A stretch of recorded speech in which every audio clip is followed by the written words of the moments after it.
Salut tout le monde, on doit parler sérieusement de ce qui se passe avec l'économie américaine. Si vous avez suivi les nouvelles récentes, vous avez peut-être l'impression de vivre dans deux réalités parallèles. D'un côté, on nous vend le rêve de l'intelligence artificielle qui va tout sauver. De l'autre, on assiste à un effondrement silencieux mais bien réel. Récemment, le marché boursier a connu une perte brutale de près de 3000 milliards de dollars en quelques heures, malgré des résultats d'entreprises apparemment bons. Pourquoi ? Parce que la panique s'installe. Aujourd'hui, on va décortiquer pourquoi la bulle de l'IA est sur le point d'éclater, comment l'inflation est en train de détruire le pouvoir d'achat malgré les démentis officiels, et pourquoi les menaces extérieures comme la Chine et le Japon pourraient être le coup de grâce. Partie 1. La bulle de l'IA et le krach boursier.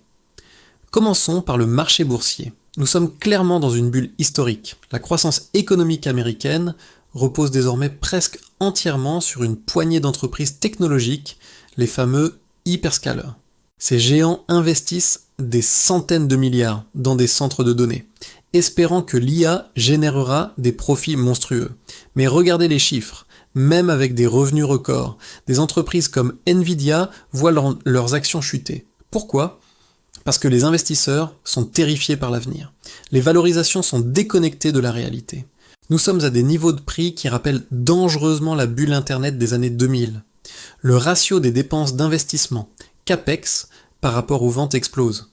En gros, ces entreprises dépensent des fortunes pour construire une infrastructure IA, mais les retours sur investissement tardent à venir. Si l'économie ralentit ou si une récession frappe, ces dépenses deviendront un poids mort capable de couler tout le système. Et ce n'est pas tout. Le marché a déjà intégré un scénario parfait. Le moindre accroc, la moindre mauvaise nouvelle, et c'est la chute libre.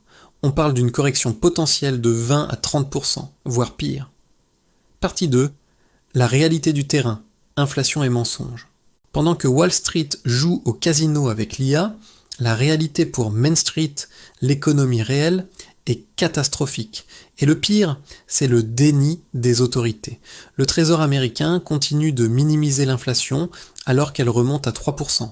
Les prix de l'énergie, de l'assurance et des biens de consommation explosent. On nous dit que l'économie va bien, mais les chiffres de l'emploi manufacturier racontent une autre histoire. C'est la chute libre. Depuis la mise en place de certaines politiques tarifaires, l'industrie américaine perd des milliers d'emplois chaque mois. L'idée de ramener la production aux États-Unis se heurte à la réalité des coûts. Au lieu de redevenir une puissance industrielle, les États-Unis sont en train de devenir, je cite, un immense centre de données déguisé en pays. On construit des serveurs, mais on ne produit plus assez de machines, de voitures ou de biens essentiels de manière compétitive. Et la réponse des politiques ? Ils suggèrent aux gens de déménager dans des États moins chers pour fuir l'inflation. C'est une solution totalement déconnectée de la vie des gens qui voient leur pouvoir d'achat fondre comme neige au soleil. Partie 3. Les menaces extérieures, Chine et Japon. Comme si les problèmes internes ne suffisaient pas, deux menaces extérieures majeures se profilent. D'abord le Japon. Les investisseurs japonais sont parmi les plus grands détenteurs d'actifs américains, mais avec la remontée des taux au Japon et le renforcement du yen, ils pourraient commencer à rapatrier leurs capitaux. Si le Japon arrête d'acheter de la dette américaine ou vend ses actions technologiques, cela pourrait déclencher une fuite des capitaux massive. Ensuite la Chine. On sous-estime gravement leur avancée technologique.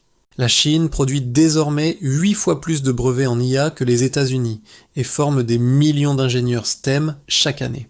Ils développent des modèles d'IA performants pour une fraction du coût américain. Si la Chine parvient à innover plus vite et moins cher, la justification même des valorisations astronomiques des entreprises américaines s'effondre. Pourquoi payer des milliards pour une technologie américaine si la Chine fait aussi bien pour moins cher ? Conclusion. Pour résumer, nous avons un marché boursier en surchauffe maintenu par une bulle spéculative sur l'IA, une économie réelle rongée par l'inflation et la désindustrialisation, et des concurrents étrangers qui gagnent du terrain. Les mois à venir vont être critiques. Si la bulle de l'IA éclate avant que l'économie réelle ne se redresse, les conséquences seront brutales. Dites-moi en commentaire ce que vous en pensez.